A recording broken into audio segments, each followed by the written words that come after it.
Hello, everyone, and welcome. It's good to have you guys here again for some of the Grow with Google webinars that we've been doing for the last couple of weeks. My name is Ashton. I hope you guys are cool. Good to have you here again, especially if you're joining us again for our series of different webinars that we've got for you guys. It's been really good, very, very interactive as well. So, yeah, again, it's nice to have you guys here. Now, this week we are going to be looking at how to keep your family safer online.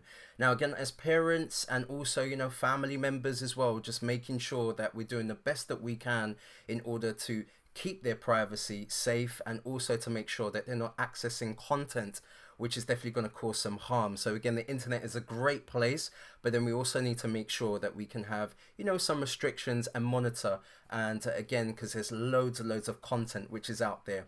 So again, I want to welcome you guys. This session is going to be quite interactive, and I'd like to introduce my two moderators that are in the chat. Okay, so I'd like to introduce Elizabeth from Kenya and also God knows from Nigeria as well. So again, these guys are sitting in the chat. They have a blue spanner next to their names in the chat. So feel free again to go ahead, let us know your responses because it is going to be quite interactive. And again, it would be great to get your feedback on some of the questions that we've got. So again, guys, if you want to be able to chat in the YouTube chat that we've got on the side here, just ensure that you set up a YouTube channel. Okay, you don't need to post any videos or anything, but just make sure that you've got that set up. So again, really cool to have you guys here and just ensuring that you guys are ready to start chatting in there because it is going to be quite interactive for this. So again, welcome guys. Nice to have you. Again, my name is Ashton. I'm one of the Google trainers here at Grow with Google program. And again, it's really good to have you guys here. So this session is going to be quite interactive. Got some good things lined up for you, and also some tips and tricks, some apps as well to help you guys and your family be safer online. Okay, so let's get started with our presentation. So firstly, the introduction to online safety. It's really important to make sure that again, we are kind of introducing some kind of safety when it comes to our kids being online. We have these digital devices now, especially our young kids, they do, and they have tablets and phones and so on. And this is an access, this is a gateway into all of the information, videos and everything else on the web. And again, there is some stuff out there that we kind of need to be really vigilant about and educate our younger members of our family just to know how to navigate and also just have some kind of restrictions. But again, it's really, really important to make sure that we do have some form of online safety, especially with our digital devices. Now, these devices, again, could be a phone connected to the internet and so on, but again, these devices, if they're quite small, again, our young kids can just go ahead and kind of hide this and do different things. So we do want to try it to have some kind of restriction. So we're gonna get started really. We've just shown you some stats here. So as you can see, being online literally is a part of everyday life. We're doing a lot of things online. We're talking through chat, we're doing video chat, we're playing games and all the rest of it. And as you can see here through the stats, again, a lot of the population is actually online. So you can see here 48% versus 66% of us again are online. And it's typical now to kind of have this online population because there's so much activity, positive activity as well. The internet is a resource. It's a great place to learn. It's a great place to connect.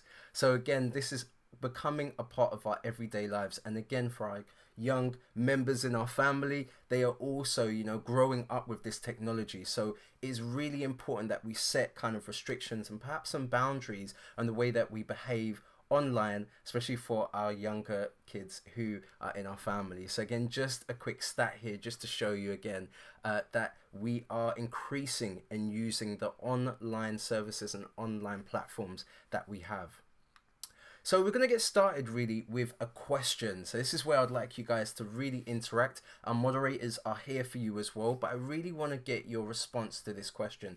So what do your children actually do online? So what do your children actually do online? Let us know. It could just be something really simple. Give us some one-word answers, but we just want to get a census of what you as parents feel your kids are doing online. Okay, and again, it'd be good to kind of get that going. So again, there could be combinations. It could be playing games online, downloading, could be listening to music, could be YouTube, could be on social channels as well, perhaps like TikTok. Again, connecting with different friends and so on. So again, let us know just in the chat. Be really good just to keep it interactive. And again, if you're having issues just trying to chat to us, ensure you set up that YouTube channel and you'll be able to leave us some messages. So again, this is a interactive point, so going to be really good just to get to know what you guys think about some of this. So the first question out there is, what do your children actually do online? Okay, let us know within the chat. We want to keep it quite interactive, and it'd be really good just to see. Now, I do have a little bit of a delay, so again, I'll probably wait to see some of these responses come back.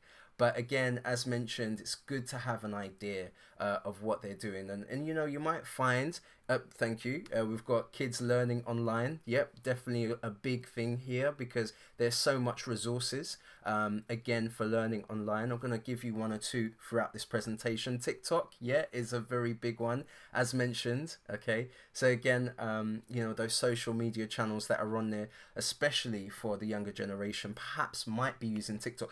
TikTok's becoming this really big thing right now, and it's so addictive.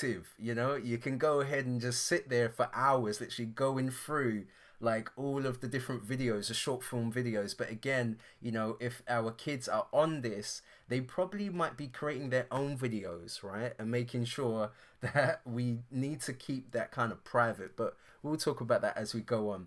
But again, good to get some responses from you guys. Okay, and again, yep, could be using Google search as well for research. So again, just some things of what they potentially are doing online. So really cool. Thank you for your responses. Again, this is just a talking point. It's going to be quite interactive, this one. So again, it's great to have your points here coming up. So yep, definitely I can see some other kind of responses. YouTube, that stuff. Yeah, very cool. So yeah, just to really get a census. Now, just to back this up really, just with some stats. So how our children use the internet. Now, 64% of chat is online with their friends. Okay, so it's really just being social. So you might find, again, if they might have a WhatsApp, if they might have a social platform where they're just communicating. So again, that's quite a big one.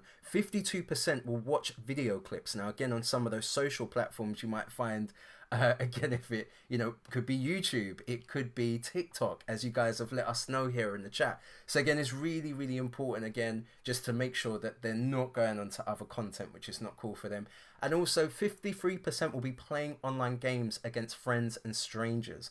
So this is also another thing as well. Now, there's loads of games that kids can download from their app store, have on their phone, but it's also a way that they can communicate with some of those gamers as well. And some of the games as well, we just need to ensure that they're the right suitable age, especially for the younger generation in our family. So we definitely want to make sure that we are keeping an eye on it and maybe set some restrictions. But again, just to give you guys a census of what is going on here. So again, 64% will be chat, 52% watching videos, and 53% will be playing games online with friends and potentially some strangers as well. So again, very, very interesting to know, just to bear that point out for us. So I have another question for you guys, which is here. So again, we're just going to keep this quite interactive. So again, if you want to get involved, make sure you set up that YouTube channel. You don't have to put any videos on there, but again, you can leave us some information, which is cool. So what are the biggest concerns you face in keeping your children safe online? Let us know. Again, it'd be really good just to get your responses on this. So again, what are the biggest concerns you face in keeping your children safe online? Let us know your responses in the chat. Again, our moderators are doing a really good job. I always point it wrong, it's this way. Doing a really good job. So again, let us know the answer to this, okay? And it'd be good to share this on the chat, get everyone's kind of responses and feedback on this. So again, let us know. I'm going to take a little look in here just to see what it is. So what are the biggest concerns as parents, okay, what we might have? And again, you might find that it is a little bit of a wild west out there, so we definitely want to make sure that we do have one or two concerns with things that are going on. So this is a good point. So what they have access to online, okay, explicit content and adult predators, yes, and privacy, one of the biggest ones. chatting to strangers is also a big one too. Again, you've got to imagine with some of these social platforms which are out there, we definitely want to make sure that we have privacy settings set up on there. Okay, also again, we're seeing a lot with privacy. That's also quite a big thing. So again, privacy is, you know, a major thing, especially if our kids are on these social platforms. We definitely want to make sure that they're not, you know, broadcasting the content that they have on these social platforms to strangers and then having some kind of interaction. And again, I'm seeing accessing, you know, adult videos. So again, these are great. These are great points, guys. Thank you for the interactive questions and being part of these on here. And our moderators, you guys are doing a great job. Thank you. So again, let's just have a look at what some parents are saying. So these are some real quotes from parents and what they think. So again, my children are more tech savvy than I am. I think that's one of the big things as well, you know, again, because technology is ever growing. And again, being that young kind of inquisitive mind, they're probably going to, you know some things on the phone, some technology stuff that we don't know, maybe some apps that we don't even know what they're about. So again, that's a big one there. I'm not sure if you guys also share that with us too. Also, this in the era of technology, kids don't play outside no more. Yeah, that's a big one too. You definitely need to make sure that, again, if they're spending too much time on this device, it's not good for them. Okay, especially for their development as well. We definitely want to make sure they do have some kind of restrictions on there. And let's read one more. So I don't want to watch them stumble across things that they shouldn't be stumbling across. Now, again, guys, just from some of the responses that you said here, I think that's one of the main things, you know, having access to the internet is that doorway to so much content. And we definitely want to make sure that we are keeping our eyes on our young kids and making sure that they're not going and receiving content on there. So again, it is really just some of these platforms, just to mention to you guys, like it could be those social platforms as well, not just going on to Google, but also you might find, you know, if they're on Instagram, if they're on TikTok, what is it, you know, it's just really to make sure that our kids do not have access to particular content which is out there. So we're going to back this up again with some stats because it's not all negative here. Okay, tech is really, really good. And you know, throughout this presentation, I'll recommend some apps to you guys, especially for the younger generation, just to make sure that they've got all the resources that they have. So tech is an amazing force of good. And just to see again some stats here, we've got 76% use the internet for homework and research. Yes, I remember when I was a kid, we literally needed to have that book or go to a library, but now it's in the palm of the hands of our children. So again, this is also quite a big thing, just to understand the great thing of being online and having access to this technology. Also, 45% will research work and study opportunities. Okay, so again, this is a great resource. 33% will have created and uploaded their own music. Okay, not just music, but also videos as well. I have my niece and she loves TikTok. She's like 11. She's always, you know, sharing videos on TikTok. And again, you know, I kind of do make sure I keep my eye on it. But again, on any of those social platforms, we do want to make sure that this is fine. So again, these percentages, as you can see here, from the age range of 9 to 17. Okay, so also including our teens and the involvement of online activities. Okay, so you can see here again, these stats are just showing you really just an overview of, you know, the positive force of the internet, not just the negative stuff that we could have too. So what I want to do now is set an agenda for what is to come in the presentations. So firstly, we're going to start talking about setting digital ground rules as a family, having that conversation piece just to kind of, you know, ensure that we're in tune exactly with what our young kids are doing online and setting that tone. Also, just to move on after that will be to discover and manage family-friendly content. So again, I've got one or two tips and tricks just for some apps for you guys that perhaps might be of interest, especially when it comes to managing how your kids will kind of go online. There is some great apps that we have, and also give you guys more control. So as family, give you control, just kind of restrict stuff. So again, we'll take a look at that. And then lastly as well, how to protect your family's privacy and security as well. So this is the agenda that we have. And again, we're going to kind of ensure that we have breaks for questions as well for you guys, but also to make sure that you guys are interactive, just like how we started the presentation. So we want to make sure that you guys are giving us some feedback, and also your point, your perspective of how you think things are. So let's get started with setting digital ground rules. Okay, so really, this is just looking at some conversational pieces of how we can kind of have conversations with our kids, and the young generation that we might have in our family, of the best ways that we can kind of create conversation just to ensure that there is awareness of what is going on out there, especially for the digital ground rules. So let's just take a look at another discussion point. All right, so we've got a question for you guys, and that is, what kind of ground rules do you currently set for your family online? Okay, so again, in the chat, please let us know what you think this is for your perspective of things. So what kind of ground rules do you currently set for your family online? Let us know. Again, we do have our moderators in the chat. Be really good to get you guys interacting. So again, if you do want to be part of this, ensure that you are signed up as a YouTube channel. Okay, you don't have to post any videos or anything, but again, it'd be really good. Now again, with this type of question, some of the things might be that you don't allow your kids to be on these devices for so long, okay, which is quite interesting, again, because you might find that screen time is also a bit of a problem here. Okay, and again, it could be things where you have a limited time for internet usage, but also you have some time to do your homework and all the rest of it, but again, not having that time to spend too much time on this stuff. But again, I would definitely say that this is a point to raise. So I can see some of the remaining kind of questions or answers coming in from here. So I've got Brenda, don't play games or communicate with strangers. Okay, great. Thank you for that one. Now I can also see another one. Do not give out any personal information. Yes, that's also another big point. Okay, Johan, I think I may be saying your name right or wrong. Sorry if I've got it wrong.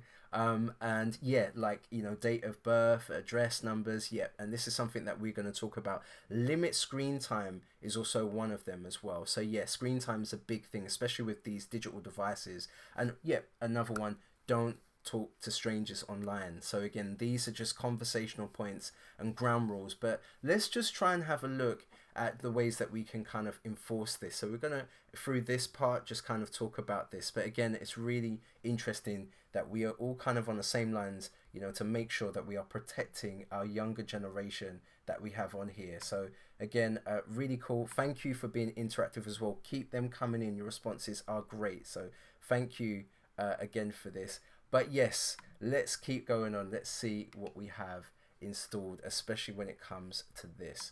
So yeah, just having a look at some of those digital ground rules. Okay, so screen time. This is what we're going to explore. We're going to kind of break these sections up. So screen times is also a big thing. One of you guys have also mentioned that within the chat as well, so we'll go deeper into that. Create family rules around what to share, okay, because again, the internet is a big place out there. We want to make sure that our kids know exactly the rules when it comes to sharing, and also establishing some family values online, again, with the way that you behave online. Okay, so again, it's really important just to understand that. So we're going to break these sections up as we go in. So let's start off with screen time. Now, screen time is very important. I noticed also with some of the responses that we've got here that some of you guys were also saying that screen time is important. That's your concern, okay? So again, are you good with your screen time with your kids? Okay, it's just one of those points to raise. Do you reckon you're doing a good job, especially when it comes to screen time? And how do you approach screen time as well? Okay, how is that conversation point with you guys? Just to kind of mention. So again, let us know your responses. Okay, keep it very interactive.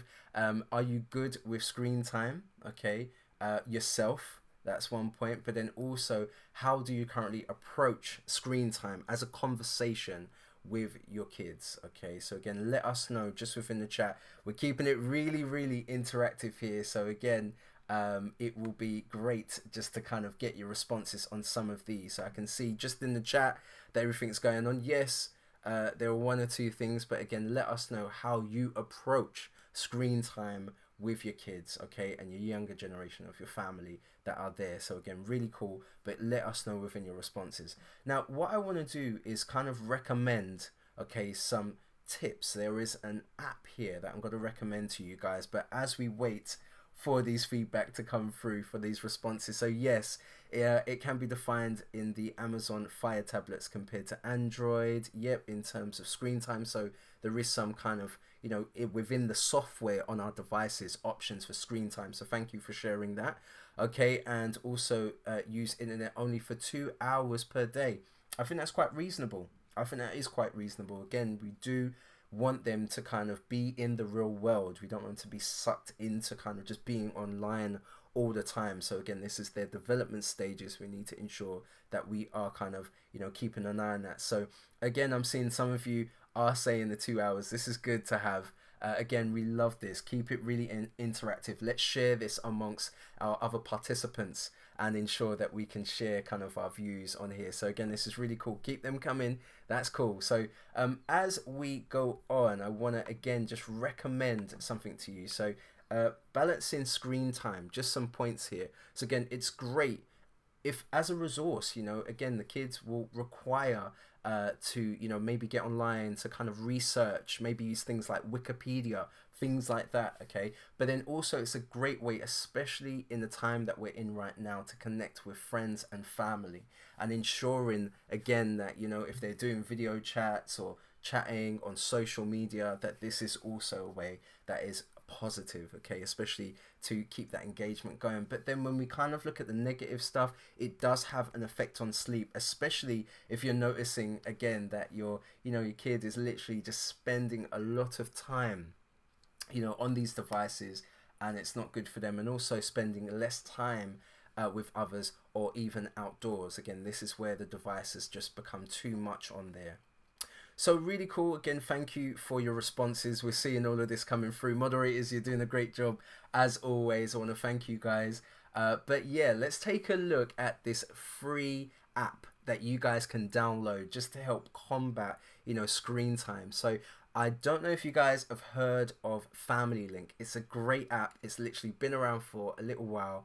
And again, if your young kids, let's say they have a phone or access to a tablet, this is a great way how you as a parent can remotely manage what they do, including screen time. So again, this is great. It's free. You can actually go to the App Store and download this. So again, if you want to know more, this presentation is going to be available for after, so you'll be able to kind of rewind and get back to it. But I just want to go through how you can get this, okay? So again, what you'll need to do firstly is have yourself a Google account as a parent, okay? Parent or guardian, make sure you have yourself a Google account. Now, when you do have this set up, one of the things that I will say is that you'll, again, just have to create an account, an alias account for your kid, okay? So this is something we'll go through now. So again, just to let you know, if your child has a Google account and they're under the age of 13, that should not be happening, okay? Because in order for you to have a Google account, you have to be 13 and above, okay? So just to make that known, okay? So again, just ensuring that that's it. If your kid has a Google account and they are under the age of 13, this is not good. This is probably the best way to go. So what you could do, again, if you are trying to set up the Family Link option, okay, is download the app. So there's two versions of this app, okay? So the first version is what the parent has. So download the parent version from the Google Play Store on your Android device. Now, once you've got this downloaded, it's going to ask you to sign in with your Google account, okay? So once again, you can, set this up, log in with your official Google account, again, as a parent, and that's something which you'll need to do to set it up. And then from that point, what you'll need to do then is then start to create an additional alias email account for your child, okay? So again, if they do have a Google account already, I would probably say let's close that down, especially if they're under the age of 13. And as a parent, it's better for us to go and use Family Link and then set up a Google account for our kids this way. So as a parent, what you'll find is when you have set up that Google account for your kid, it will be piggybacking off your account, okay? So it will be an alias of your account. So that means that basically you could log in anywhere and you can remotely control and access and see and manage everything that's going on your kid's Gmail account, okay? So again, just to say, download yourself the Family Link app. It's completely free from the Play Store. And from that point on, what you'll need to do then is log in with your own personal Google account and set one up for your child. Okay, so again, you can manage it. This account is very special. It is linked to your account and you can remotely control this no matter where you are as a parent. Okay, so hopefully that is clear. But again, head on over to the Google store or the Play Store even, and download this app for free. So there is two versions that you can have. Now once you set this up, what you'll need to do on your kids account, okay, is you'll need to then literally go in and you'll then need to have the kid version, okay, of Family Link set up on their device. Okay, so you as a parent will have to take the device from them and you will have to log in on their device and manage it that way. So again, there are two versions. There's the family one, Family Link, which is for parents, and there's also the kids version as well. So as a parent, you'll need to use that one firstly to set it up, and then when you have set this up, go onto your young person's phone and then you'll be able to download the app on their device and just walk you through the setup on there. Now, some of the great things, especially just getting back to screen time, okay, and having the screen limits, is this is a fantastic tool. Now, what I will say is my niece at the moment, because she's 11, she does like to spend a lot of time on social media and talking to loads and loads and loads of people, right? But one of the things that we need to do, especially with this, is just to make sure that we limit that screen time. So one of the things is great on here is, again, you could set that 2 hour on the device. So again, when your kid, once this is all set up with Family Link, once that has been enabled, it just means that the phone is no longer going to be able to be used after the 2 hours is up. And you can set this up remotely. So once you have kind of got it set up on your kid's phone, you can then jump back on your phone and then, you know, set the restrictions. And this is going to remotely do that. Okay, so again, your kid's phone doesn't need to be in your hands all the time in order to, you know, do any of this. We just literally just need to make sure, again, that we can do this remotely. So again, some of the options will be to limit how long they use on this device. Okay, so that's one thing. Also set a time for bedtime. So when the device should really just be, you know, again, turning off, so they're not spending that time at night with the device. And again, we're giving them the access to hold the device. Okay, we're not taking it from them. We're giving them the, you know, ability to do that. So that's cool. Another thing as well is also to set app time limits as well. So again, if they're spending a lot of time playing on games, we definitely want to make sure that, you know, we can set a restriction for that too. And then also, if they're doing really well, you can also bonus them some screen time as well, so they've got some extra time as a reward. So this is a great way just to help, especially when it comes to screen time using these digital devices and Android devices on here. So again, I would definitely say Family Link is a great app and it's completely free. We don't have to pay for this at all. So again, really cool. And again, we are going to give you some resources at the end, especially if you want to know how to download it and how it works. Now, just some other things as well. You can keep an eye on how long your kid has been using the device as well. So as you can see here, again, we can see how long they've been using on particular apps, but overall how long they've been using the device, again, for the duration of time. So again, you can, as a parent, go onto your phone and see exactly what your kid is doing. Okay, so again, this is really interesting, but a great option to have. Okay, and you're doing this all remotely as well. So again, our moderators are in the chat. So if you do have any questions on Family Link, please let them know. They can help you out, especially if you want to know any sort of questions around this app. It is, again, completely free and something I would recommend. In fact, my family use it as well, and it works out a treat just to try and monitor and manage the activity of our kids online. Okay, so we have another talking point for you guys. Okay, so let's get to this. So how would you talk to your children about screen time? Okay, so again, let us know what you would use as a talking point. Okay, again, in the chat, let's keep it really interactive, guys. It'd be good to get your feedback. Let us know what you think it could be. So again, how would you talk to your children about screen time? Now again, this is interesting, you know, because again, you might find that you need to kind of balance it with homework as well as, you know, social time or maybe playing games. So how do you kind of approach it that way? Also, if your child only wants to spend time just being online, you know, how do you deal with that? But also trying to keep it quite positive as well. You know, you're not trying to go, no, no, no, you can't do this, but show also the positive ways, but also make sure you have those restrictions in place. So again, let's just have a look at the chat. Let's see what you guys are saying, okay, on here. So again, how would you talk to your children about screen time? And again, it's really good, guys. Let's keep it quite interactive. I can see a lot of people are talking. So again, this is really, really cool to see what you guys think. But yes, how would you talk to your children about screen time? Let us know again, just within the chat.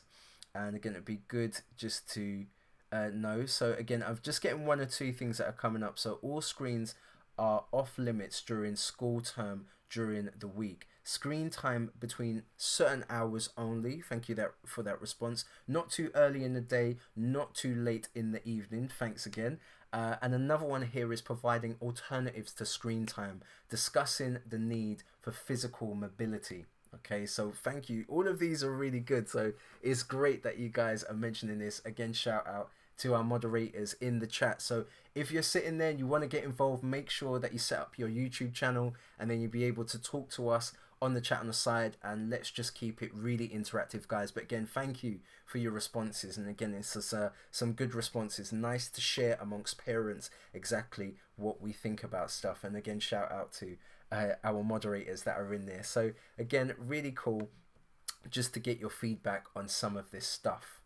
Okay, so let's just take a look at discussions in terms of screen time. Okay, so one, does technology ever prevent you from being present? I think that's a very, very good point, especially if we are around our family members and we notice that our young kids are actually on these devices and they're literally not present, they're not around. It could be, you know, when it comes to, you know, family social gatherings, you know, you might find that the kids might go off and do something. So again, this is a great talking point. So being present, do you find that when you're on your devices, are you present? Okay, especially if you spend a long time, can you get lost in your device? So again, really cool as a point. A second one here, that how does your screen time affect focus and why does it matter? Again, another kind of discussion point that you can have with your younger family members, okay, just to kind of know how they focus is, especially when they're spending a lot of time. Again, this is really, really interesting because when you are on the devices, as we know for a long time, we could really be sucked in, okay, and any other kind of things that we had as to do's, we probably find that they just get put to the side, okay. So especially with kids, when it comes to homework and all of those other things, is it losing focus? And again, this is a very good talking point. Now, third is reflect on ways to control screen time. So again, this is a great conversation point to have, okay, with your kids, and making sure that you can just say, well, you know, these are the pros of you being online, but when you spend too much time, this is what can happen to you. You could become unfocused, you know, you're not being present, all of these things. But again, this is great talking points to have, and be open about it. You know, it's not something where we give a device to our kids and we're like, okay, well, that's it. Okay, you can do whatever you want. No, you want to make sure that we're having conversations. Also, another talking point as well is how you use the internet as well as parents, how we are using the internet and how we behave, especially when it comes around screen time. So again, very cool. Great, thank you for your responses. Now what we're going to do is move on to the next half, which is all about sharing. Okay, now when we think about the way that we, you know, behave online, when we're commenting, if we're uploading videos or anything like that, we are sharing this not only amongst our friends, but sometimes this is going out to the world. Okay, so we definitely, even as adults, we need to make sure that we know exactly what we're doing, what kind of, you know, tracks are we leaving online. And this is something which we call our digital footprint. Okay, this is kind of the activity that we have online. And again, it's quite interesting because if you go ahead and do like a search on yourself, it'd be very interesting to see what comes up, especially also for your kids. But again, everything that we're doing can be traced. Okay, so we definitely need to set that up. So let's see about setting some expectations around sharing. Okay, so I think one of the main things really is to talk about a digital footprint. What does that mean, especially to your kids? All right, and also just explaining how easy it is. Again, if you are going online and you are communicating with people, or leaving comments, or even uploading videos, it's not just for a small group of people. Anyone can see this. So talking about the digital footprint is interesting, and it could be as easy as literally going, well, look, here's mummy and daddy's kind of footprint. We can go onto Google, I can put my name in and look at the things that will come up. Okay, so again, just to kind of show them and highlight how important it is to keep an eye on this. Okay, so again, it's quite interesting when we're on social channels, okay, just to make sure that we're showcasing the best way that we can share our comments and our feedback, and we want to keep it as positive as possible. Okay, being positive online is the best way. No negative comments or anything like that. Thirdly, also about oversharing, giving away too much information. And we definitely want to make sure that we are not giving away too much, and especially when it comes to those privacy settings. If your kids maybe are using some social apps, let's say it could be like Instagram or even TikTok, having a look at just not sharing so much to the world, trying to keep that private. So again, some of those privacy settings would be great to look at. And then also, as mentioned, the fourth thing is, be responsible about the comments that you're sharing, making sure that it is positive, okay, and we're not causing any trouble online. So again, just making sure that our kids are not kind of misbehaving, sending certain messages and comments online.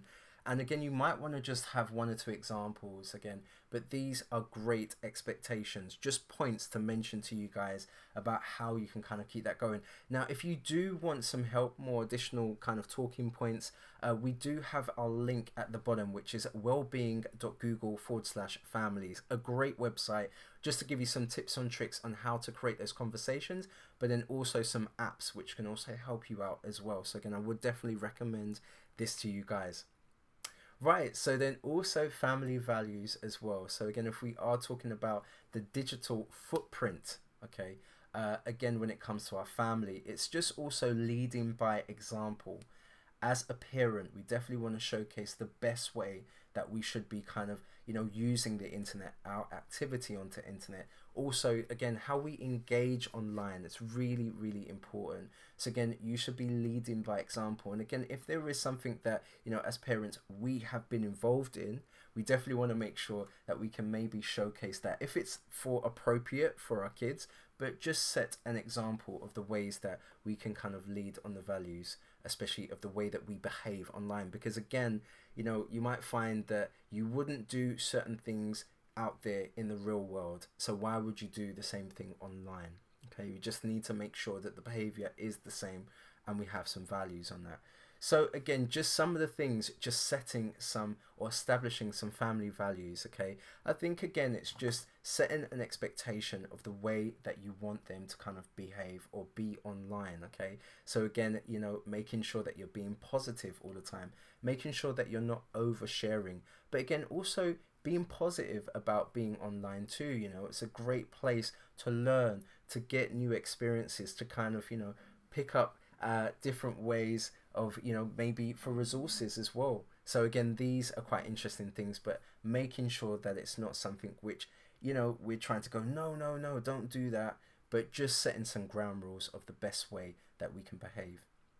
Now, another thing as well, talking about online harassment as well. So again, these could be great conversation openers.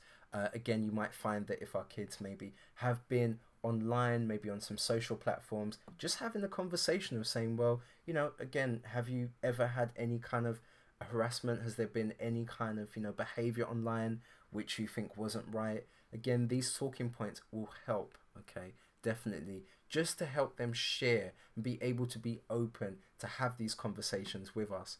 Now, another thing here that you can see is talk about the power of positive messaging online. Okay, so again, just being positive online is just going to encourage other positive comments, other positive messages. If we're being negative, it's only going to crawl in all of that. So again, being positive is the best thing, especially when being online too.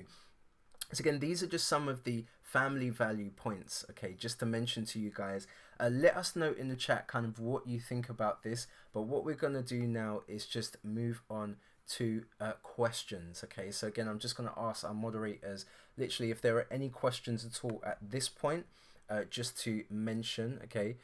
So again, what I'm going to do is just click onto our message and let's see if we do have any questions. All right, cool. We've got one or two coming in. So Abiola, I think I'm saying your name right, hopefully. Family Link applies to laptops as well. Yes, it does, but Family Link is more for Chromebooks. And if you're using Chrome, it will work for that. But again, it's really for Chromebooks. It's not necessarily for 100% making sure that things are secure through a Windows environment or Mac environment. But those platforms, they do have their own parental controls on them. So please do take a look at that. But no, it's not fully 100% on laptops. All right, cool. And I've got another one. Unfortunately, installation is not straightforward or easy. Plus, it requires the child to have access, which I don't need on the Fire OS. So Fire OS is the Amazon kind of operating system that is there. The thing with that is it does have its own parental controls and it has its own app store. So you won't be able to access Family Link if you have the Fire OS, but it does have its own thing. Amazon does have its own thing. Ofemi, okay, we do have a question from you. Does the Family Link app control gaming consoles? Example, PS4. No, it doesn't, unfortunately. So again, the PS4 will have its own parental controls, but it doesn't kind of go to that. It does work, let's say, if there are any games that they're playing on their devices, but not exclusively. Doesn't work on the PlayStation 4. Very good question.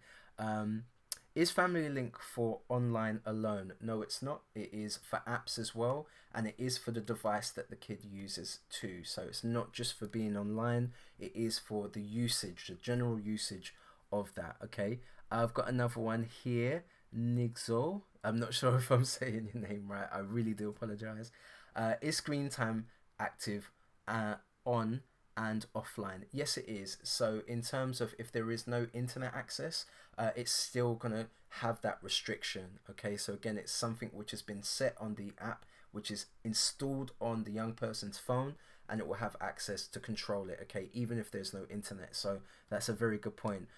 What would be the best app emulator for one-to-one online and offline, for one to be able to run or use Android, a Google Play Store and iOS apps on Windows or notebook? So again, I'm just trying to get that. So what would be the best app for one to use online and offline? Again, what I would probably say is, you know, the Family Link is great. It does work offline and online, okay? Especially for our, you know, kids, making sure that things are restricted. But again, it does work that way, and I hope I've kind of got the answer to your question. All right, Pauline, I've got a question from you. So the access to Family Link and functionality online or offline. We're getting most of the point. So yeah, most of you guys are wondering if it does work offline, and the answer is yes, it does. Okay, so don't worry about it. You don't have to always be connected to the internet. Great, moderators, you're doing a really good job. Thank you for the responses, guys. It's really cool to have you guys just giving us everything. So again, what we'll do is we'll just move on to our next part, which is how to discover family-friendly content online. Okay, so let's take a look at that and the best ways that we can use some free software which is out there to, you know, discover some content for our kids. Okay, so what we'll do is, again, we've got another question for you guys which is coming up. So I want you guys to let me know what kind of content are children exposed to online, okay? So again, within the chat, if you can just let us know, you know, again, this could be through your experience, but what kind of content are children exposed to online? Let us know, okay? Just within the chat, it'd be good to get some of that coming through, okay? So again, let us know what you think that might be. All right. So again, make sure that you're just being quite interactive. Again, I want to thank our moderators. You guys are doing a fantastic job in passing that over to me. So let's find out. So what this is. So what kind of content are children exposed to online? So again, we're just trying to keep this really, really, really interactive for you guys. So again, what type of content children are exposed to online? Now, as these are coming through, because I can see that, yep, there are one or two things which are coming through. So what I'll do is I'll come back to this and we'll just, have a moment. But what I want to do is try to recommend now to you guys some different apps that you can use. So we took a look at Family Link. Okay, and there is an option within Family Link to set content restrictions. So that means that, when your kids go on to the Play Store to download apps, it's going to be restricted only to their age group. Okay, so you really don't need to worry about that. Also, you can see what apps they have installed on their device. Now, again, you will need to be online to do this, but that's also a good thing. Another thing that I could also mention, you could see in the just the GIF, the animated GIF here. Another thing, we didn't mention it, but again, if you want to see where your kids are, there is a location option, which you can see on the side here. So you know exactly where your kids are. So again, this is definitely something I would recommend. But again, you can restrict the content that is downloaded on your young person's device. Okay, so again, Family Link, a great one there.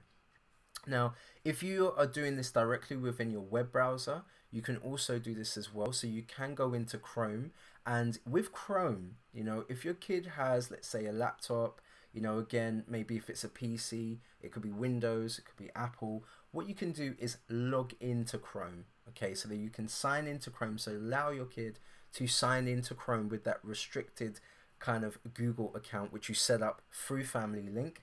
And then on here, you can set that up as well. Now, the thing is, this is throughout all of the devices because you as a parent have access remotely to that account and being able to restrict it. Okay, so again, this is definitely something I would recommend to you guys, especially directly on a web browser.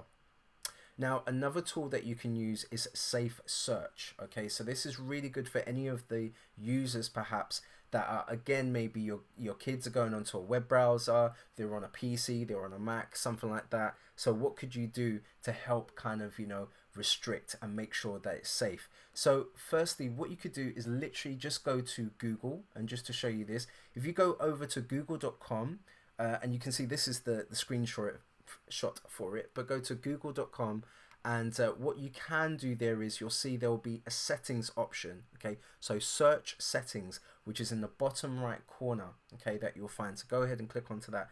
Once you've selected it, you'll then come up to search results as an option within those settings. And again, what you want to do there is turn on Safe Search. This basically means that whatever they do online, okay, if they're going maybe to google.com or anything like that, any kind of search, it's going to be restricted. Okay, so again, this is definitely a great option, and you'll have this built in to Google search. Okay, so again, just having a look at how you can do this, turn on the search settings, go ahead and look for Safe Search and turn it on. Okay, also YouTube has a restricted mode as well. So again, if you find that your kids do have access to kind of that YouTube account, again, what you could do is go over to the settings of YouTube. We're showing you a mobile phone screenshot here, but you can also do this on your PC or your Mac, and just literally go to the YouTube settings, and there will be an option for restricted mode. So all of those videos perhaps that you're like, okay, should not really be viewing, they will be removed. Okay, so again, it is a good filter to have, especially on YouTube, because again, there is some content out there which we don't want to make sure that our kids are watching, so we have to ensure that this is turned on. So again, you can do this from going to the settings and making sure that you have this set up. So again, really cool. And just to show you again how you can do this, 1, 2, 3, again, just to go over it. So YouTube app, if you're doing it on your phone or on their phone, you can go ahead and navigate to account settings, okay, and then turn on restrictions, okay, and that's going to be under restricted mode, as you can see here. Now, another thing for the kids that are younger, okay, so if we've got any kids that perhaps, again, they're quite young, they're under 10, This is a very cool app, and it's YouTube Kids. You can download this from your app stores. It's completely free, but what's great is it provides content for that age group, okay, for your kids. So you might find that if your kid is 5 years old, then it's going to try to literally go ahead and just give videos for that age range. Now, another thing just to point out with this as well is the fact that the interface looks a lot more kid friendly than the traditional YouTube. Okay, so again, for our kids which are quite young, we want them to kind of go and watch some videos online, but again, the interface might be a bit tricky for them. But again, with YouTube Kids, it has like a really nice again, interface for the kids, and it's really easy. So again, as parents, we can go in, we can just firstly just choose exactly what content is ideal. We can set a time limit as well. There is a lock code for it, so you can set up a lock code. So again, you can be complete control of that, and also you can check out the history. And if you do want to find out more, you can go ahead to youtube.com/kids. Okay, so again, this is a great one to use, and the interface is very kid friendly. Okay, definitely can recommend that one. Now, Bolo is another one. How many of you guys know about this? This is really cool learning app. It's free, it's from Google, and it's great. It's basically to encourage reading. Okay, so again, any kids that are in primary grade, it is to help with reading. Now, it's great because you do have this little AI buddy which is in there called Daya, and it does kind of read out. She will read out the books, okay, and it would then help them with developing their language, okay, especially when it comes to voice. So this is completely free, and there are many books that can be downloaded, okay, and it works offline as well, so don't worry about the internet, especially for Bolo. Now, what you'll see here, just again, there is an animated assistant which will help when it comes to reading, okay, so again, really cool. Again, what you can see here, there is 100 stories per language. So again, they can download these books for free and have them on the device for offline, okay? And then also it has an option for awards as well. This is a great tool, especially for developing the learning, okay, so when it comes to reading. So I definitely would recommend this. Please go to your Play Store and download this, as it works only on Android, and don't forget it works offline as well for Bolo. Really cool. All right, so again, here is another talking point for you guys just to mention. So how do you protect your family from negative content? Okay, so how do you protect your family from negative content? Let us know just in the chat. It'd be really good just to pick it up. But again, we've just got some kind of ideas here. Again, as mentioned, it's all about just having some examples. Start the conversation about what that is, okay? Especially when it comes to content. It doesn't need to be too deep, but just having that conversation starter will help. And also, think before you click. That's also a very good point, especially for kids. Again, if they're going online and they do discover something, really just setting that mindset of going, you know what, actually, before you go ahead, go ahead and think about it before you click. So again, this is also quite a good one. And if you can, try and supervise them. Okay, if they do have the devices, make sure that when they're using it, they are in an environment where you are as a parent. Okay, so you definitely want to try to supervise them. If you can't, then Family Link is also a great thing too, because if you can't, you can do it remotely using this app. Okay, so we're going to pause for some questions just before we end our presentation, our first part of the presentation. So what I would definitely say is thanks again for the moderators that are here. Okay, so I'm seeing here what kind of content are kids exposed to. I can see here efficiently they are prone to be exposed to any type of content. Filter on the internet router are important. Yes, a very good point there. Now, the internet router for the household, and thank you for mentioning that. That's also a good way as you can use as a filter, because again, if you have that set from the source, which is your internet Wi-Fi, it basically means that all the devices that are connected to this Wi-Fi have that protection, have that parental control. Okay, so thank you for sharing that. Okay, so again, really cool, like it. But again, to the answers that we've got here, I'm not seeing one or two, so I think we've kind of got it. In terms of questions, I'm not really seeing any which are popping up. So safe search is important. Thanks for mentioning it. How to apply this across more than one search engine. Good point. I like that. What I would definitely say is if you want to, again, just take a look at some of the other search engines settings, they definitely will be a parental control or a safe surfing option. Okay, just the same way within Google, Bing, Yahoo, they're all going to have those options there, especially when it comes to kids. There is some parental control option on there too. Right, so I think in terms of questions, I think we've got it. So again, just seeing if there's anything else coming through. So I'm seeing one or two things here that are just popping up. So I think here all screens are off limits during term times. So how would you talk to your children about screen time? Seeing one or two things that are coming up here. Yeah. So one or two, yeah, but not a lot. I like to protect my son from watching adverts. Okay, that's a very good point. What I would say to that, Grace, good point here, is definitely when you set the parental controls, especially on YouTube and other platforms, you'll find that they're not going to get those ads which are for the adults. Okay, it's going to be set really for the kids. But again, you might find that there are some options within the Google settings, especially when it comes to the account settings of how you can control your ads on there. So there is a kind of privacy setting that you can go in within your Google account, and there is an ad option, okay, which will be able to help you out with that. Okay, moderators, I'm not sure if there are any other questions. I'll just wait for one or two moments, but if there isn't, no problem, as we're going to continue just going through our next slides on here. So again, it's been really cool. Thank you for being very, very interactive with us guys on here. Right, can you recommend any YouTubers that are educational for 8 to 10-year-olds?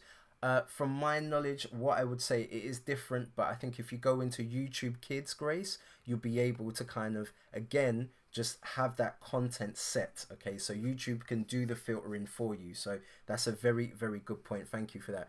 Bolo Reading app is great. I started using it yesterday and my daughter loves it. Great. Bolo is amazing. I can't believe it's free, and the amount of books that you get for free as well, and you can download them. It's a great resource. So good to know that you guys have been, successful with using that app. All right, cool. Well, again, I want to thank you guys for being really, really interactive and sharing stuff with us. Okay, but what I will say here is we are going to pause now. So we'll be back in a few moments for the next half of the presentation, which is about protecting your family's security and privacy online. Okay, so again, it'll be great to get you guys just to come back, because we're going to be talking about the ways that we can protect our family, especially when it comes to the way they interact online. Okay, so again, we'll be back in a few moments, guys. Go and grab yourself a refreshing drink. We'll be back here on the YouTube channel, and again, it's great if you're leaving us. This will be available for you guys to come back to, okay, but we want it to be as interactive, so stay with us, please. All right, guys, we'll be back shortly.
Okay, everyone, welcome back. It's good to have you guys back here. This is the second half of our presentation. If you're just joining us now, my name's Ashton and I'm one of the Google trainers for Grow with Google program. So again, we're just literally giving you loads of different resources and advice, and this topic is about protecting your family online. So previously we're looking at different ways how you can kind of make sure that you've got the right resources in order to protect your family. But what we're going to do here is really just look at the, different kind of dangers that might be online, and the best ways that we can protect our family, especially when they are using social platforms and so on. So again, this is what we'll explore in the next half of our presentation. I also want to again give a good shout out to our moderators that are in the chat. So Elizabeth and God Knows, it's good to have you guys, and they're doing a great job just passing those questions over to me. If you're joining us again, just to let you guys know that this is very interactive. So you guys have been giving us loads of different feedback and points to the questions. So we're going to do the same thing as we go on within this presentation. So again, thank you guys for being very interactive with us. And now we're going to move into our next half of the presentation, which is all about protecting our family and also being secure as well. All right, so let's get started. Now, really, this is a really good point to talk about, okay, especially when it comes to protecting our family online and discussing some of the dangers that might be out there, the fraudsters, the bullying that might be exposed to our kids. We definitely want to make sure that they know about these type of dangers, or we as parents will be able to kind of see the telltale signs of what could be going on here. So again, this is really what we're going to cover in this half of the presentation. Okay, so what we're going to do next is get very interactive with you guys. So again, in the chat, it'd be really good just to get your feedback on this. So what is the most popular social media platform for kids? I think I know it already. I think I know, but let us know in the chat. Give us just your response to this. What you think the most popular social media platform is for kids right now. Okay, so again, let us know just in the chat here. Again, our moderators, Elizabeth, and also God Knows is doing a great job. We definitely want to make sure that you guys are just giving your responses to these guys. Any questions as well that you might have, make sure you put that into the chat, because these guys have been giving some great links so you guys can go ahead, click and download some of the apps and resources I'm mentioning. Yep, TikTok, I can see straight away. TikTok is definitely one of the TikTok. I just knew exactly what this is going to be. So TikTok, definitely. My niece uses TikTok. She loves it. There are so many good kind of videos. It keeps you really engaged. But again, if they're getting involved with, putting some of their own content online, then especially using TikTok as well, we definitely need to make sure we're managing that, especially with some other social media apps as well, like Instagram. That could be a big one. Snapchat, that could be a big one, but TikTok is the major one right now. So again, how are we able to make sure that we're doing the right thing and setting the tone, especially when it comes to how to look out for dangers perhaps in these social platforms? Okay, so again, I can see Facebook, TikTok. Keep it coming, guys. It's really good to see, just to keep it interactive and share amongst the other kind of attendees in this session. WhatsApp, okay, yep, that's definitely one, okay, to mention there too, because WhatsApp is definitely something. But yes, TikTok. So again, if you are joining our sessions right now, don't forget that you'll be able to watch this again. So anything that I've mentioned perhaps that you've missed, don't forget you'll be able to watch this again. Okay, right, so let's go on. Now this is just a little point to say here. So the increased use of mobile devices and greater access to broadband internet has made children more accessible than ever through unprotected social media profiles and online gaming forums. Okay, now again, that is just a statement that you can see here, but it's just one of those things that we need to bear in mind. Okay, the fact that our kids do have access to the doorway of the internet. Okay, we definitely need to make sure that whoever they could be communicating with, or they just know and have those boundaries in their mind, exactly, what not to do and who not to talk to, especially when it comes to being present online. So again, this is just a good statement from UNICEF even, from here. Okay, so let's just look at some of the ways that we can protect our families, especially when it comes to being secure online and not giving away too much information. Now, firstly, you can see here we've got stranger danger. Okay, this is definitely something that we're going to break into and take a deeper look into it. Second would be identity fraud. Okay, which is also quite a big thing, just making sure that, you know, our kids' identity is not being used for anything else. And the third and last one, cyberbullying, which is a really big thing. Okay, it's major. But we're going to break into these and go into them a little bit deeper. So we'll start off with stranger danger, okay, and online grooming. All right. So this is, you know, again, one of the, for me, especially for, you know, younger kids, one of the big dangers, okay, of these type of people, predators that may be online and communicating or have some form of connection to our kids, especially on these social platforms, is definitely something which we definitely need to just take notice of when it comes to stranger danger and also the online grooming. You know, this is definitely something we need to keep an eye on, because again, these internet devices, our phones, you know, all of these things, when we have them with our kids, this is a doorway to any of this. So let's just take a look of what to look out for. Okay, some of the points, especially if you know, are a little bit suspicious that there is that kind of activity which is going on. Now, firstly, it could be being secretive to who they are talking to.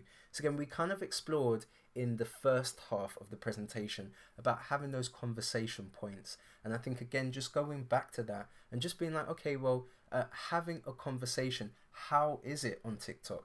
Who are you kind of, you know, doing these videos? Who follows you on TikTok, on these social platforms? Again, allowing just to have that open communication about it. We're not coming in very hard, but we're just having an open conversation with our kids about it.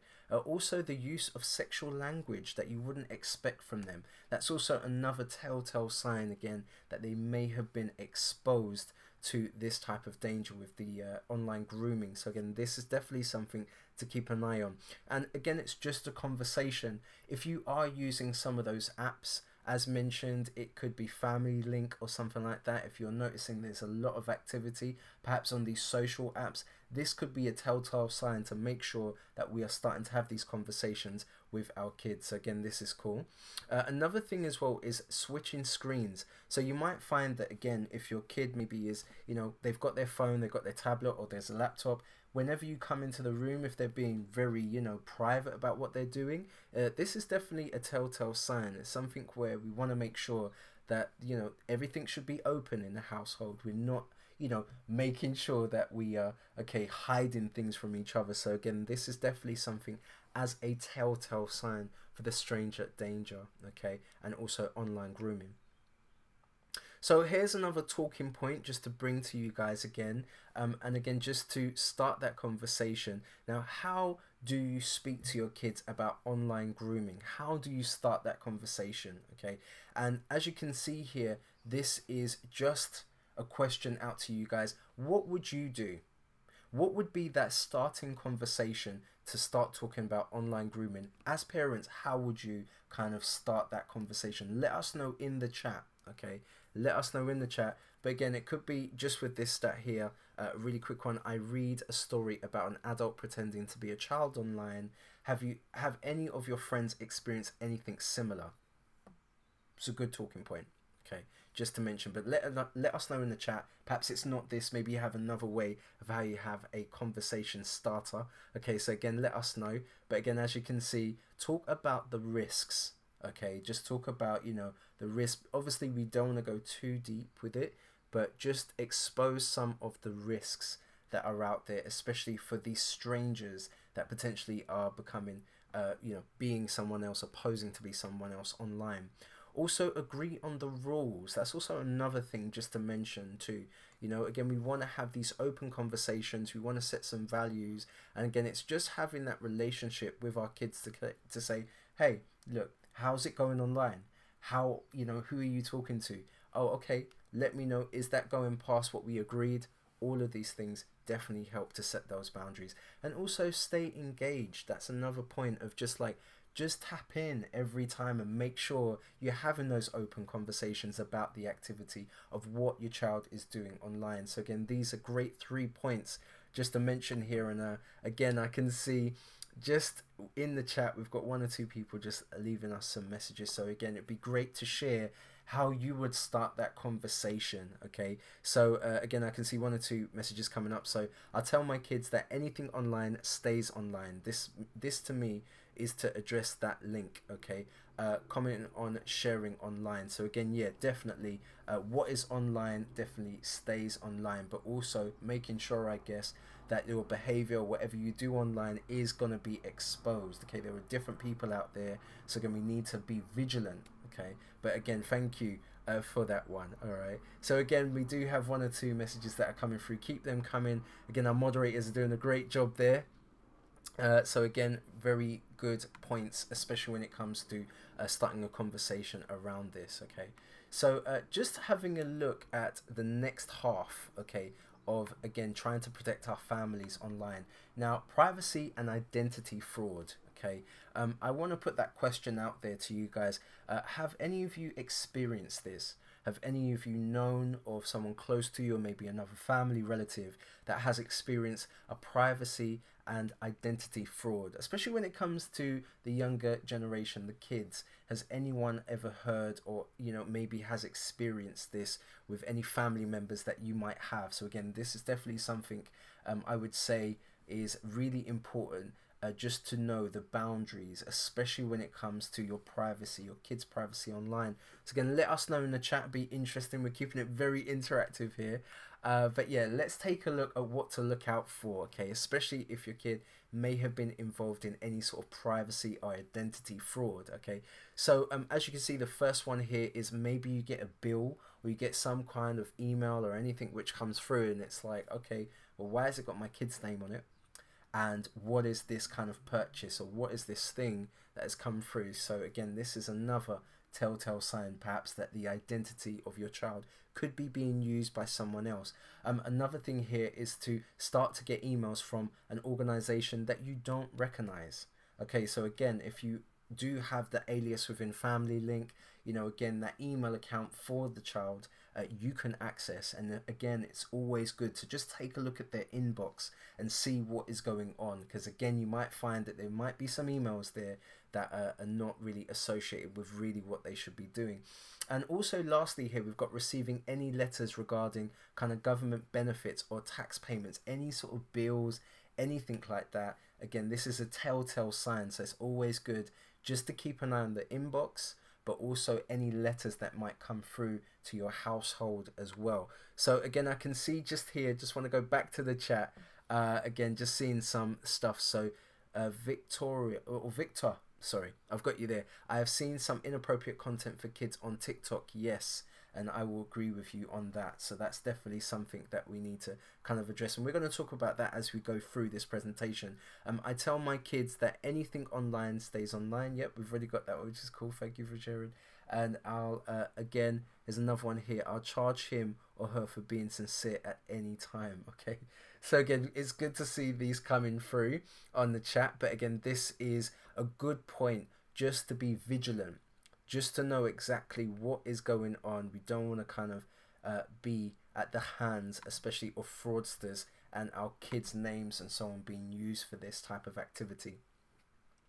So how should you protect your child from identity theft? Okay, so firstly is to look at the privacy settings within the platforms that they're using. So you guys have mentioned TikTok, and this is definitely something that I've done for my niece. I've literally gone ahead and I've gone into the TikTok with her, okay, and taken a look at what's going on. But then if I've noticed that perhaps she's sharing stuff in public, again, it's just for me to maybe get to the account, get to that device, and be able to go to the privacy settings and enable it to be private. So anything that's being shared online is not being shared and being exposed, okay, to any potential predators that are out there. Two, it would be also to check the device settings. So again, if they do have a phone or a tablet, there is parental controls on all of these devices. So we definitely want to make sure that we are, keeping an eye on this, and we are setting some restrictions there. The third one would be to find out what is already out there. Okay, so really just being, vigilant of what's happening, especially when it comes to some kind of identity fraud, or even just reading up and knowing some of, the recent cases of what's been going on, so you kind of know, and you'll know exactly what is the issues or what's trending right now, especially around this topic. And then also take it to go to incognito mode as well. So what we mean here is, perhaps if your child maybe is accessing an account, and it's not their device. Okay, it's not their device. They may be accessing it from a library or something like that. There is the option of also to take it to go incognito, which is private browsing. It just basically means anything which is done on that will also just not save any of their settings. Okay, so again, incognito is one of the options that you can have there too. Now, just having a look at some of the social platforms that your kids may be engaging with. As you can see, YouTube, we kind of spoke about it already, but there is privacy settings. So again, if they're doing any kind of videos on YouTube, you can set these to be private, and again, only amongst the people that they have within their network. So again, that's a good one to have there. Facebook as well, if they are on Facebook, whatever they're sharing can only be shared with the friends, not with anybody else, making sure that their profile is not public. Okay, that's also another thing as well. Snapchat and also TikTok as well. As you can see within TikTok, you can go into the privacy and safety options, and there is an option there to make sure that the account is private. And as mentioned, I've done this for my niece because she loves to create these crazy videos. We all do love to create these crazy videos on TikTok, but definitely we want to make sure that we are having the option for privacy, okay, which basically means that all of the videos and anything they're doing on TikTok is not going to be available to the public domain. Okay, so again, this is really good to know. And again, if you've got any kids which are younger than the age of 13, you've got to enable these privacy settings, definitely, because again, the innocence of being a child, we know, okay, the innocence of being a child, again, we're leaving that door open. They will go ahead and explore. If we're not, just keeping the restriction on them, we definitely need to make sure that we are keeping that at bay. So again, privacy settings, very important. And again, just to go through YouTube, if you want to enable the privacy settings on YouTube, again, if your kid is maybe too old for YouTube Kids, again, this is another thing that you can enable. So it would be just to go into the account settings, okay, of the YouTube account of your child, or maybe just go to the device, go into the YouTube settings, obviously keep them away. And then also you want to make sure here that you do enable the privacy settings. Okay, you can also change the videos that are created to private or unlisted. Okay, that's also another thing, so it doesn't show up in the public. And also just choose some of the options for their channel as well, so it is private. So then this is definitely something just to acknowledge. And just some other things as well, if there are sort of any videos, okay, that again you just need to make sure that these are also on the privacy settings as well. Anything which they are sharing, just make sure that this is set to private or unlisted, okay? Because again, our kids, it's very innocent for us to pick up our devices, or kids to pick up the devices and start to make these videos and putting them out there, but this is going to be exposed into the public domain. So definitely we need to make sure that we are looking after this, especially within YouTube, because there are many different viewers on YouTube, and especially if content's being created, we definitely need to make sure we're keeping an eye on this. Okay, so let's take a look at some other things as well. Now, actually just having the conversation about a strong password, okay? So, again, we might find that our kids might have some really simple passwords like 1234 password or something like that. And again, we want to try to encourage them to, again, make sure that they've got some really strong passwords in there, okay? So again, if they do have their accounts, now another thing as well, just a quick point to mention, if your kid is young and they do have these passwords, I think one of the options that you could definitely set as a parent is making sure that, again, if they forget that password, that the alternate or reset password option, you have your email in there. Okay, you have your email in there just to make sure that if the password, is compromised or anything has gone on, you'll be able to kind of reset the password and still remain in control. So that's definitely something I could recommend to you guys. But just to follow some of the tips that we have here on the slide. So again, making sure that the password is unique. Okay, so it is unique to your child. Also making sure that they're longer, it's memorable as well. A combination between letters, numbers and symbols is also a good thing. So sometimes you might want to look in changing some of the letters into a symbol instead. Okay, so it could be quite a interesting coding game that you can have with your kids, which is quite good. And also just let them know to avoid the personal information. I think this goes across even the naming of social accounts. Like if they've actually got the name of the the account itself, let's not try to put our date of birth or anything in there. Let's try and keep this really away from those type of personal information. So again, I would definitely say to you guys, these are just some of the options when it comes to making sure that the passwords have been set.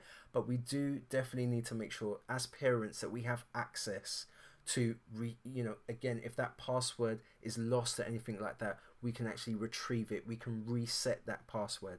So again, this is just a little tip to mention to you guys. Okay, so we're going to move on into our next topic here, which is all about cyberbullying. Okay, so again, what I want to do is just ask you guys the question in the chat. Okay, I want to ask, in terms of cyberbullying, have you guys heard of or know of anyone, or even your own child, of cyberbullying?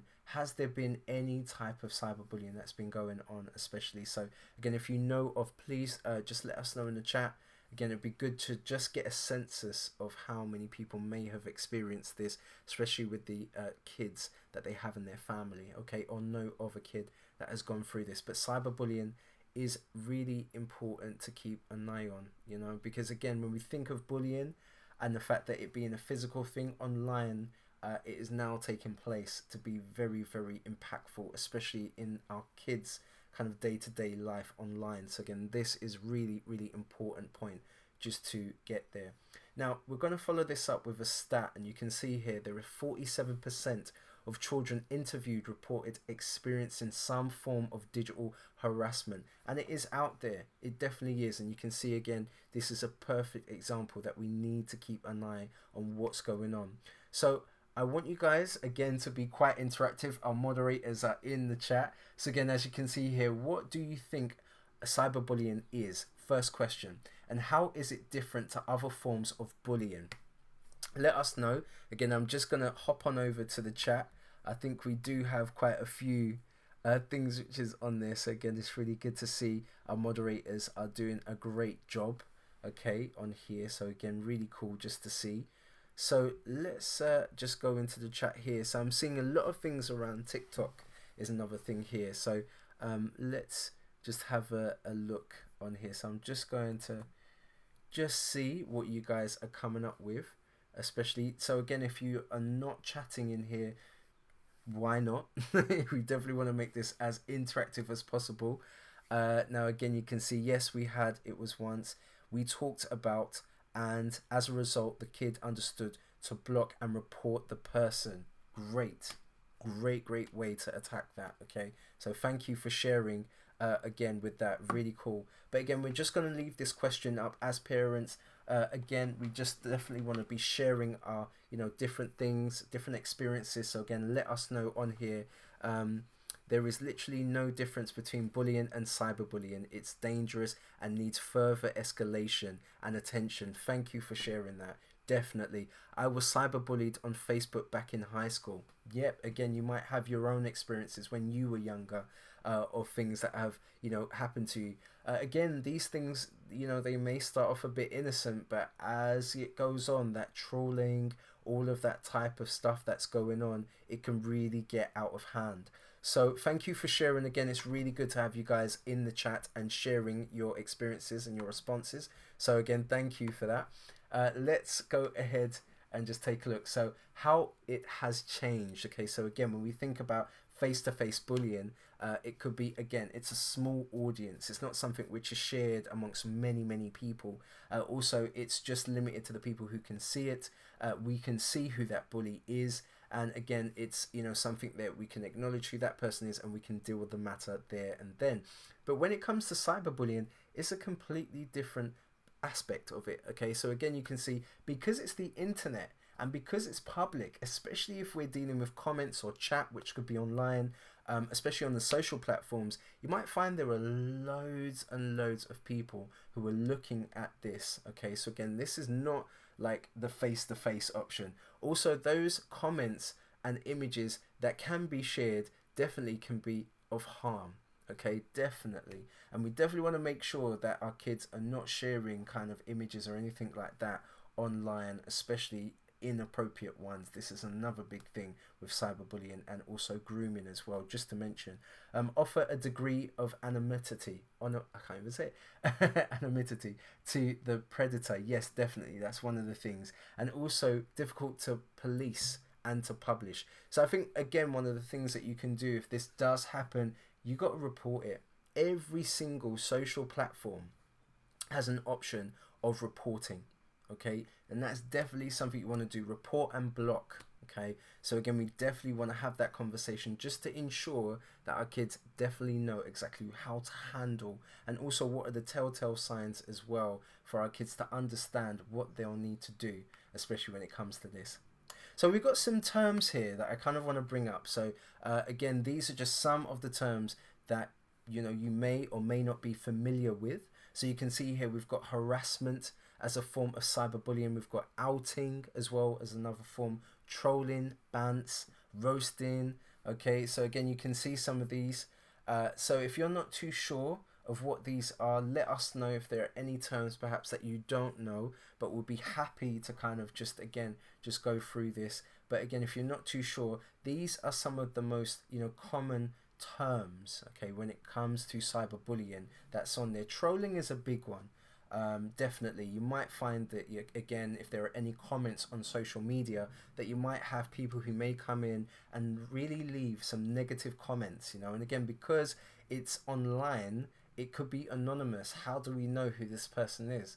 They could set up a completely different name and then go onto these different social platforms and then start to troll your kids. So again, it's something where we just definitely need to know that, what, we're not going to deal with this. We need to make sure that we report this to that platform, okay, just so they know, again, with this. So again, these are just some of the different terms which are out there. Now, just to also showcase some of the things to look out for, okay, now you might start to suspect any, again, if there's any bullying, and here are some points that we've got here. So maybe they've stopped using their digital devices. They've pulled away from using it when before they were really on it before, maybe even just for the homework or so on, but they've actually just stopped using it and their attention is elsewhere. Okay, so again, this could be a telltale sign. Also, seeming nervous or jumpy when they're using their devices. Okay, so becoming obsessive even about being consistently online. Okay, so again, this is also a telltale sign, the way they kind of are acting around their devices. Okay, again, this is definitely something. Now, if there's any reluctance to go to school and take part in any social activities, then there's probably something that you just want to have a conversation about. And again, it could be something where as a parent we want to know about those social platforms that your kids are using, and it could be something that you just go ahead and you review it. Okay, you do it in your own time, but you see exactly the activity yourself. So don't be a stranger to this, because these things, they're common and they do happen, again, and there is a lot of people who are out there. So I can see that there are one or two of outing and griefing which has popped up. So again, what I'm going to do is just go back to that previous slide, okay, that was there, and we'll just go through some of these, because I see that some of you may be just kind of worried about what these things are. So when we think about outing, this is really about publicly shaming a person online. Okay, this could be done in the form of videos, could be done in the form of literally comments or something, but it's publicly outing and shaming a person. So again, this is definitely not something that we want to be happening at all. Bants is another one that someone has mentioned. So again, this is something where it's cruel, but it's a cruel joke. They're taking it as like, oh, this is just a joke, but actually this has gone maybe too far and is causing some damage. So this is definitely something for roasting, bants even. Roasting is another one that we've got going on here. So again, this is more of ganging up on an individual online. Okay, so this is just one of those points. So ganging up on an individual online. Okay, so again, just to let you know about that particular point when it comes to cyberbullying, and also griefing as well. This is abusing and angering, setting some negative points online. Okay, so you're really facilitating getting a person really angry, maybe that person's coming along with a lot of comments which are negative and causing an issue, especially on these social platforms. So hopefully this has made some sense, especially when it comes to this. I hope it's clear, but I'm glad that we've gone back to this. And just to make sure that you guys understand some of the terms when it comes to cyberbullying out there. Okay, so again, this is some do's and don'ts, just some points really of how you could potentially talk to your kid on here. So again, do's, we definitely want to investigate and find out more. We want to talk about it, make it a conversation point. Okay, again, this is definitely a talking point. We don't want to be a stranger to any of this. Also as well, teach by example. You may have had some experiences your own self where you have experienced some cyberbullying out there. So again, maybe just trying to relate it back to your own kind of personal experience. But then also, if there are any friends or any stories that you might know of, again, it might be great just to share, not too deep, but also just to share and keep in mind again that this is our child. Okay, and also again, we want them to be able to kind of learn from these type of stories or these type of points that you're bringing up. Now, some of the don'ts that you want to again just keep away from, okay, is not to get upset. Okay, don't ignore it, but don't get upset, because you might find that that is causing more damage. And I'm sure again, we kind of know how to handle this, but these are just some great points. And also, you don't condone it. Okay, this is not something where you're just going to go, oh, okay, that's fine, it's just the internet. No, it's the same thing. Okay, so this is definitely causing some damage. We need to make sure we're not condoning any of that. But then also, again, try not to take away their devices. It's a conversation. If anything, you can use some of the tools like, putting it down to private options, again, observing how their social platforms are, but making sure that you're not taking away the device, okay? Because again, this is not their fault. These things do happen. We definitely don't want to be kind of taking away their devices, especially as something just to cause blame. So this is not good at all. Right, okay, so we have another talking point that is here. So I want to find out with you guys exactly what you think this is. So what are some of the ways you would bring up bullying with your child? Okay, so if there are any talking points that you can share amongst all of us that are here in the chat, let us know here. So again, the ways that you would bring up bullying with your child, can you let us know? That we're really good in the chat here. Again, our moderators are doing a really good job with it. So again, just to point out, let us know just in the chat here. So again, everyone, if you can let us know how are the ways you would bring up bullying with your children. Okay, so again, I'll just kind of let that kind of sit there for a little while, because we are gonna go on to our questions. Okay, so we've got a little question point here. It'd be interesting to see what you guys might have ready for me in terms of that. Again, our moderators are doing a good job. I would definitely say for everyone who's there, just ensure that you guys are, putting in your responses into the chat. Our moderators are doing a really good job there on this. So, okay, right, I am just having a good look at some of these on here. So let me see if we've got any of the chat questions, but again, I can see it being quite interactive there. So again, if you do know how you would be able to kind of approach that first question that I gave to you guys, let us know. But then if there is any questions at all that you guys might have, let us know.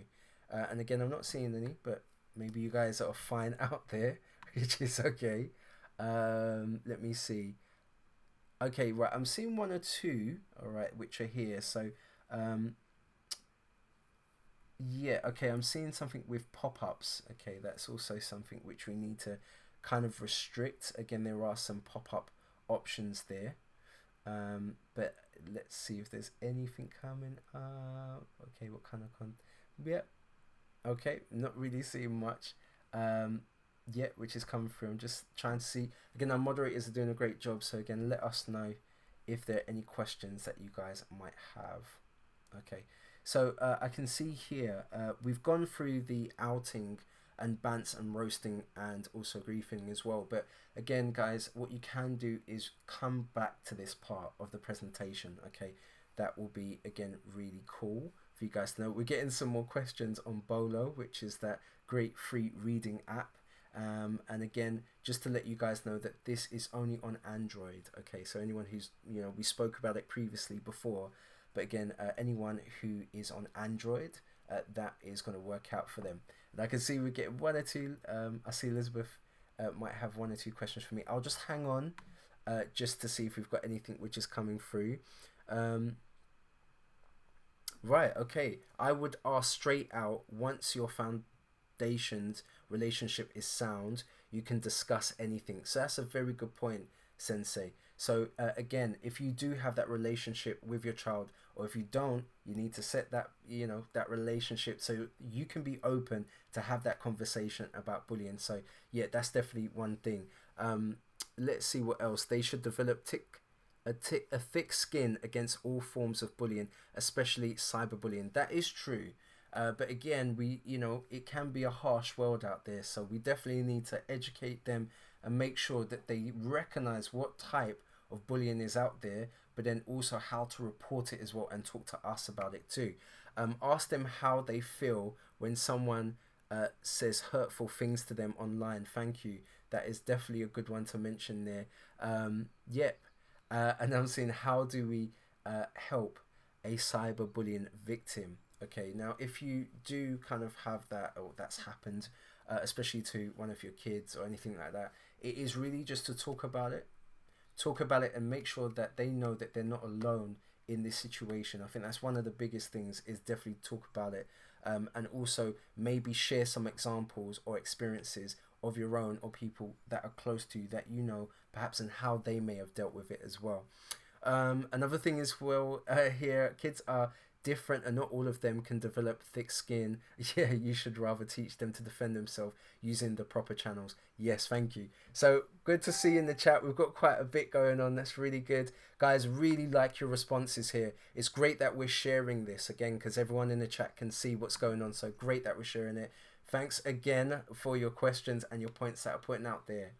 So what I'll do now is just recommend some tips and resources to you guys. Okay, so ways that you can help, especially when it comes to making sure that we're, the privacy options and also cyberbullying is at bay, and we don't have any of these. So let's just take a look. Now, firstly, if you do want to read up a little bit more about some of the ways that you can keep your children safe, there is the Safety Center at Google. Okay, so you can go to the URL which is here, which is safety.google. Okay, and that will take you to the Safety Center. Now, it's not only good just for the families, but it's also good for yourself as well. So maybe if you're not sure about how you can keep yourself safe, I'll definitely recommend this to you guys. But yes, this is a great resource and also has an option for tips for families as well. So I definitely would recommend this as one of the things to go to. Right, another thing as well, we have an incentive called Be Internet Awesome. Okay, so again, this is really cool. We actually have a program which is going on. Now, if you do want to kind of just go online and have a little look, again, this is within the safety page that I recommend to you guys. You'll see loads more about this, but here are just some of the 5 options that you can see here. So 1, share with care. Okay, definitely just keeping an eye of what the kids are sharing out there. We definitely want to make sure that they are aware of what they're doing. Don't be fooled for fake, which again is to be alert of any kind of, people who are not saying who they are, and maybe some fraudsters that might be online. Definitely to be vigilant on that. So ways that we can kind of communicate and talk about that to our kids. Also to secure secrets as well. So again, strong passwords. We mentioned this through the presentation, but this is definitely a conversation that you can have, or just a, maybe a little game perhaps that you can also just kind of work with your kids on the way that they can set up some strong passwords. But do remember that you also need to have your email account as a parent to be the one in case the password has been forgotten. Okay, so definitely something to mention. And also, number 4, it's cool to be kind. Okay, so positivity, making sure that whatever we're putting online, especially for the kids, that everything is positive. We as adults also need to follow suit and lead by example as well. Okay, and then the last one, which is when in doubt, talk it out. So being able to share what's going on. We don't want our kids to be kind of, again, dealing with things privately. We need to be setting those talking points, having those open conversations with our kids, so exactly they know that they can come to us if there's any problems at all. So again, this is some of the key things when it comes to be internet awesome. Okay, and again, one of the resources that you can use as well is ikeepsafe.org. Okay, that's also something else that you can use as well. And there's another resource here which is also the net safety as well. That's something else that I could recommend to you guys just to take a look at. But don't forget the safety.google/families is a great resource tool that you guys can use. Now we've also got Interland as well, and this is being released or has been operational in Africa, parts of Africa. So again, I would definitely say that this is great. It's so cool. You can actually go to the link here, and it poses like a game. All right, and you've got these different worlds for your kids to explore, but really what it's doing is it's showing them how to behave and also warning them of any of the dangers that are online, but it's doing it through a game form, and this is definitely something that I could recommend. So again, parents, if you do want to get involved, there is a URL here which is going to explain a little bit more, or you can Google and just say Interland or Be Internet Awesome. Okay, so again, have a look online. Google this. It's a very cool thing, and it's a great incentives. Again, this is allowing parents to encourage their children to learn about the ways to be on the internet, and it's done in a very fun way. Definitely could recommend it. It's very, very cool for parents and children. Okay, so this is a great game online. Now, another thing as well is the Digital Wellbeing Family Guide as well. So again, you can see here, this is the link to our resourceful website. So I will definitely recommend this to you guys as well. Maybe if you just want some tips or just ways that you can kind of, again, enforce some of the well-being when it comes to the younger members of your family. Okay, so again, really cool. And also what you can see here, just some tips. Again, making sure that we're having conversations, okay, early. We definitely need to have open conversations. We're not trying to take things away from them, but having the open conversations with them too. Also, just making sure that when we're having these conversations, it's the right time to do it too. Being open, I think, is the biggest thing here. Okay, as parents, if we're not open and being able to have these conversations, our kids are going to go off and do what they want, and this is not what we want. Okay, we want to be able to be in our kids' lives, especially when it comes to the internet activity and the social activity that they have online. So again, being able to be open on this, and also creating a safe space at home. Okay, so again, with these devices, making sure that again, it is open, but also the conversation is open. Okay, it's a safe space. You can share anything with us. As parents, we definitely want to enforce this into our child's. Okay, so we kind of know again that we can have these open points, and they can share with us as well if there are any problems that they've had. Right, so some other resources just to bring up. So again, these are quite cool. I'll go through them. So we've got the Google Digital Wellbeing Guide. Okay, again, this is really good. Kind of enforcing the whole screen time thing. Mentioned this before in our first presentation, but definitely this is definitely something just to take a look at as a resource. YouTube Kids, as mentioned. So again, if you've got any kids which are, again, under the age, you can go ahead and install this on their device. It's going to provide some content for their age group, okay? And again, it's really going to be made for them. Don't forget the interface as well is child friendly. It's not like the traditional kind of YouTube app that we're used to. So I definitely could recommend this to you guys. Family Link, we spoke about this before in our first presentation. Free app, but great for managing our kids' activity on their phones. Okay, so again, if they've got a phone or a tablet, we definitely want to make sure we can enable this. We can set the screen time limits on there. We can see exactly what they're downloading. We can even see the location of where our kids are as well. So I would definitely recommend Family Link. And again, you can go to the Family Link website and you can get a little bit of information, but again, you can download this from the Play Store onto your Android devices. Now, also, we've got the phishing quiz. Guys, have a go at this. This is really cool. Actually caught me out when I had a go at the phishing quiz. But if you go to phishingquiz.withgoogle.com, there are different examples of, you know, some phishing emails and maybe some fraudster activity online. And again, it's a quiz. It's very interactive. I definitely would recommend this to you guys. So again, just some of the resources that we've got there. All right. So again, literally, we've just got another question for you guys. So what was your key takeaway from this session? Okay. Let us know in the chat what your key takeaway was from this session. It'd be really good just to share with you guys, literally the things that, you know, you may have picked up from here. So let us know in the chat. Again, it's really, really good to see the interactivity on here. Okay. So what were the takeaways? Key takeaway is to be kind of a parent, yes, and to mentor teacher that notices any changes in the kids, whom, yep, that's definitely one. To be vigilant, yeah, I think that's one of the key ones. So Sensei, thank you for sharing that with us. Again, please keep these coming. We definitely want to be sharing this online. Now, as mentioned, everything that we've shared today, this is going to be available, this video actually is going to be available for a while. So again, if there's anything you missed, you can definitely come back to this. Okay. Another one, be internet awesome. These 5 rules are fantastic. Thank you for that one, for sure.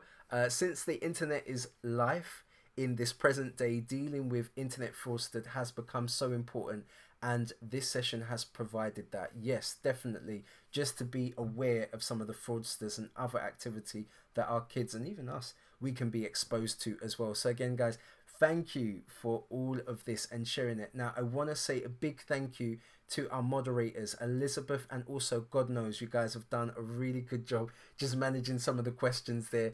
I hope that this session has been very beneficial to you guys. Don't forget to take a look at some of the resources that I've given you guys, and these are free, okay? So you don't need to pay for these at all. And what that leads me to say really is thank you. It has been a big pleasure having you guys, and thank you for your time. I hope there are some takeaways, especially that I've given to you guys, that you can implement, especially when it comes to your kids, and also the way that you can approach the way to talk to your children about some of these issues that we've spoken about. So at Google, again, we do have loads of resources. You can always come back and watch this video again, but it has been a major pleasure. Again, I do want to thank everybody who's been part of this, and if you have been interacting with us, thank you again for being part of this talk. Don't forget that it is going to be available afterwards, so anything that you've missed, you can always rewind back and take it back. My name's Ashton. It's been a pleasure having you guys here. I wish you all the best. Stay safe as well, and we'll see you again here at Grow with Google.